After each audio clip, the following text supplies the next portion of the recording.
Olá, sejam todos bem-vindos ao nosso canal. Vamos estudar e meditar na Palavra de Deus, amém? Hoje vamos ter como tema o aborto, não é?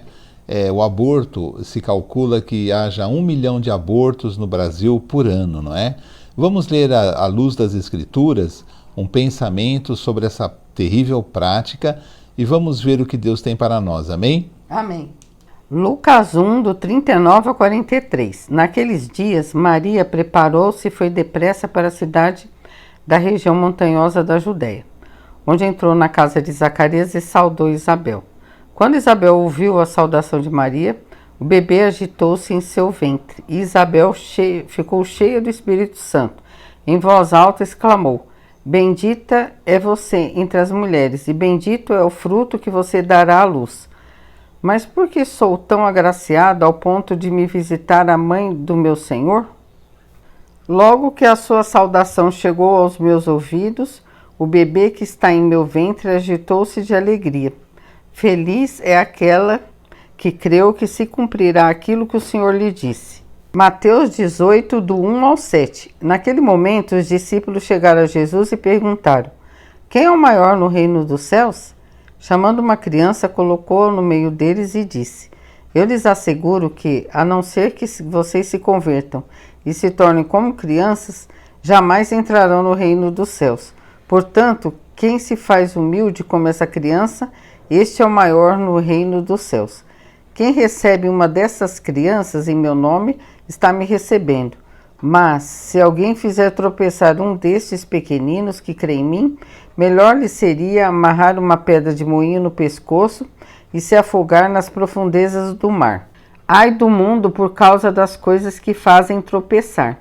É inevitável que tais coisas aconteçam, mas ai daquele por meio de quem elas acontecem. Mateus 19, 13 e 14. Depois trouxeram crianças a Jesus, para que lhes impusesse as mãos e orasse por elas. Mas os discípulos os repreendiam.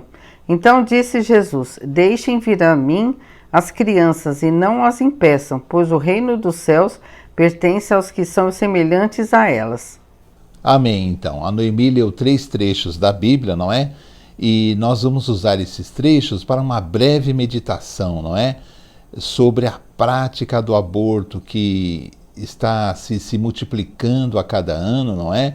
E nós precisamos assim orar muito por isso, para que isso diminua, isso acabe mesmo. E vamos ver à luz das Escrituras se nós conseguimos ter alguma ideia, não é? Primeiro nós lemos a passagem em que Maria, que era prima de Isabel, não é? Que vai ser mãe de João Batista, fica sabendo que Isabel está grávida. E ela faz uma pequena viagem à região montanhosa da Judéia, onde Isabel morava com seu marido. E chegando lá, ela saúda Isabel, na casa de Isabel. E no ventre de Isabel estava ali o que seria, o menino que nasceria seria João Batista, não é? E quando Maria saúda Isabel, o menino pula de alegria no ventre da mãe. O que nós temos que aprender desse trecho lindo, né? Que nos diz desse encontro de Maria, não é? Que seria a mãe de Jesus, com Isabel, que seria a mãe de João Batista, e a reação do feto ainda, né? Na barriga de Isabel, pulando de alegria, né, ao sentir a presença de Maria, não é? É um milagre, na verdade. Mas o que tem a ver esse trecho para que nós meditemos sobre o aborto? Aí diz que mesmo numa vida ainda dentro da barriga da mãe, uma vida assim no útero de sua mãe, aquele ser que estava se formando já reagia às coisas de Deus. Já tinha alegria na presença de Maria, que seria a mãe de Jesus. Então ele teve alegria na presença de Jesus. Então o que nós entendemos? Que a vida começa na sua concepção, que nós não entendemos os segredos de Deus, mas a Bíblia nos diz que essa passagem, que existe um sentimento, um regozijo daquele nenê, que ainda é um feto, não é? Na barriga da mãe, de 6 meses, não é? Que ali ele ainda tinha 6 meses, ainda iria nascer, mas na barriga da mãe ele tem uma alegria. Então isso nos mostra que as pessoas que dizem que as crianças, até um certo período na barriga da mãe, ainda são fetos, não tem vida, não é verdade. Não é verdade. A vida começa em sua concepção. São mistérios de Deus, mas ali está se formando uma criatura de Deus, não é? Mas e com respeito à vida, às crianças, o que nós lemos nos outros 2 trechos que a Noemi leu? Bom, um dos trechos, Jesus diz que quem recebe uma criança em seu nome, a ele mesmo Jesus recebe. E quem faz uma criança tropeçar ou prejudica uma criança, seria melhor que fosse amarrado uma pedra em seu pescoço e ele fosse lançado a um precipício, não é?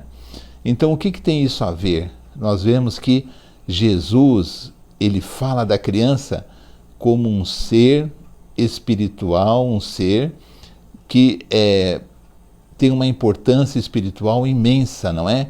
Jesus diz assim, olha, aqueles que vão para o céu são semelhantes às crianças. Ele usa a criança como exemplo. Um nenê, ainda mesmo que esteja na barriga da mãe, é uma criança, não é? É uma criança ainda em estado fetal, mas é uma criança. E por isso nós temos que ver que a criança, aos olhos de Deus, tem uma importância diferente, porque ela é comparada por Jesus às coisas que têm acesso a Deus. Ele diz assim, quem recebe uma criança em meu nome, a mim me recebe. Quando você prejudica uma criança, quando você mas aí dizem assim, bom, mas o feto não é uma criança ainda, mas é uma criança em formação, não é? E nós temos que entender que Deus, né, e Deus diz assim, ai do mundo por causa dos escândalos, não é? Nesse mesmo texto de Mateus, é certo que terão escândalos, mas ai do mundo, coitado do mundo, por causa dos escândalos, não é? O aborto não deixa de ser um ato diretamente contra Deus, não é? Ele é um escândalo, é um escárnio, ele é um pecado gravíssimo, que nós devemos meditar sobre ele. Por quê? Um casal, muitos casais resolvem pelo aborto, não é? Um casal ou uma mulher que não tem o seu companheiro e resolve praticar o aborto, primeiro é um ato de extrema covardia, porque ela vai agredir um ser que, humanamente falando, não tem ninguém que o represente, ele não tem voz, ele não tem como se defender, e ele quer viver, e ele já está vivo na barriga da mãe, e ele quer sair de lá e ter a mesma chance, a mesma vida que Deus nos dá, com as nossas bênçãos, com tudo isso, e nós não temos o direito de interromper essa gravidez. Mas a pessoa que faz isso é movida por um sentimento de extremo egoísmo, de extrema, assim, egoísmo, de escuridão, porque ela só vê o lado dela, ela não percebe que está interrompendo uma vida, que está interrompendo o desígnio de Deus, não é? Depois, ela não percebe que isso é puramente falta de comunhão com Deus, é falta de confiança em Deus, porque quando nós chegamos a Deus e dizemos assim, Senhor, vem uma criança, nós não estamos preparados, o casal fala, né? Nós não estamos preparados, temos muitos problemas, mas eu tenho que entender o seguinte, quando eu confio em Deus, falo assim, Senhor, eu posso passar por problemas, mas eu serei fiel a Ti, a Tua palavra, e Jesus veio para que tenhamos vida e vida em abundância, e se o Senhor permitiu que essa criança viesse, é para que essa criança seja uma bênção para nós e para o mundo. Então nós vamos confiar na Tua providência, que o Senhor vai nos ajudar em tudo que precisarmos. Quando o casal fala isso e crê nisso, não tenha dúvida que para eles nada faltará, que Deus estará presente, porque Deus é fiel, e Deus ele é fiel quando nós declaramos que confiamos nele. Então não existe, porque para o ser humano que está afastado de Deus, para ele sempre vai pelo caminho mais rápido, o caminho mais tortuoso, aquele que, eu tenho um problema, e já trata o nenê como um problema, não é? Eu tenho um problema e vou me livrar dele. Você não tem um problema, você tem uma bênção. Mas se os meus pais ou sei lá, a minha igreja ou a minha religião, descobrir que eu estou grávida, não é? Se descobrir que você está grávida, você aguenta e diz assim, bom, eu sou um ser humano, eu errei, peço perdão, mas agora eu vou cuidar do meu nenê. Mas se os meus pais não me perdoarem, confie em Deus, não é? Porque não existe um pai melhor do que Deus. E você tem que enfrentar as consequências dos seus atos, porque um cristão, ele deve enfrentar as consequências dos seus atos e transformar isso numa bênção muito grande. Diga assim, Senhor, eu quero que meu filho seja um servo de Deus, Senhor. Eu quero que meu filho seja uma bênção. E Deus saberá honrar a sua fé, a sua coragem, porque o caminho negro, o caminho do mal, realmente diz para você, se livra desse problema, como se um pecado desse trouxesse algum alívio. Não, você jogará sobre a sua vida uma sentença de que Jesus diz assim, olha, quem prejudica uma criança, era melhor que lhe amarrasse uma pedra no pescoço. É um crime grave, é um pecado gravíssimo, é um pecado que envolve uma treva muito densa. Bom, e para as pessoas que porventura estiverem vendo esse vídeo e já praticarem o aborto, já tenham praticado o aborto, nós não podemos voltar ao passado, não é? E temos que confiar na misericórdia de Deus. Fale com Deus, se arrependa, peça perdão, diga que você foi fraco, que você foi pelo caminho mais fácil, peça perdão e, se possível, aconselhe a outros a nunca praticarem isso, mesmo que eles não sejam cristãos, mas diga assim, Deus, Ele honrará o seu gesto se você amar o seu filho, porque se Deus deixa uma criança vir ao mundo, é porque tem um propósito, porque nada acontece sem a permissão e sem a providência de Deus, não é?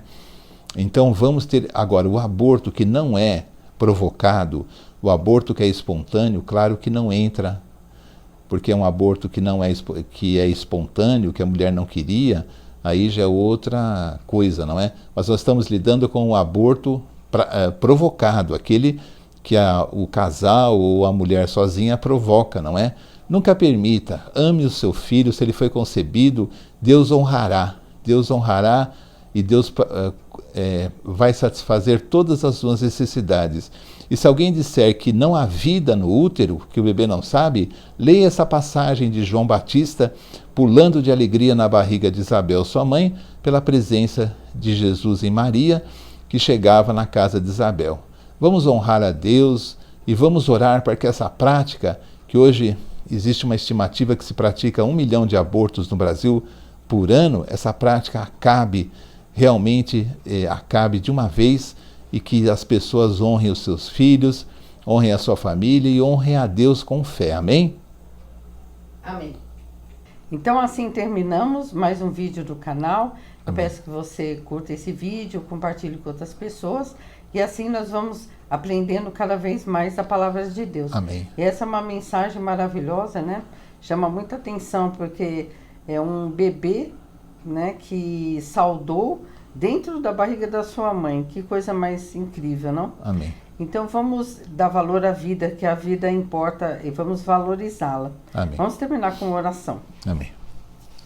Senhor, em nome de Jesus, agradecemos ao Senhor pela sua palavra, porque o Senhor sempre nos esclarece, sempre nos ajuda. Peço que abençoe cada pessoa que estiver assistindo esse vídeo. Se tiver alguma pessoa passando por uma situação difícil relativa à gestação, que ela possa colocar em prática essa palavra, que Deus vai abençoá-la, vai abençoar a família. Peço, Senhor, em nome de Jesus, que guarde cada pessoa que está ouvindo e que nós possamos sempre divulgar a sua palavra debaixo da sua bênção e da sua orientação. Agradecemos por tudo, pedimos a bênção por todas as famílias. Em nome de Jesus, amém. Amém. Então até o próximo vídeo, se Deus quiser. Tchau, tchau. Tchau.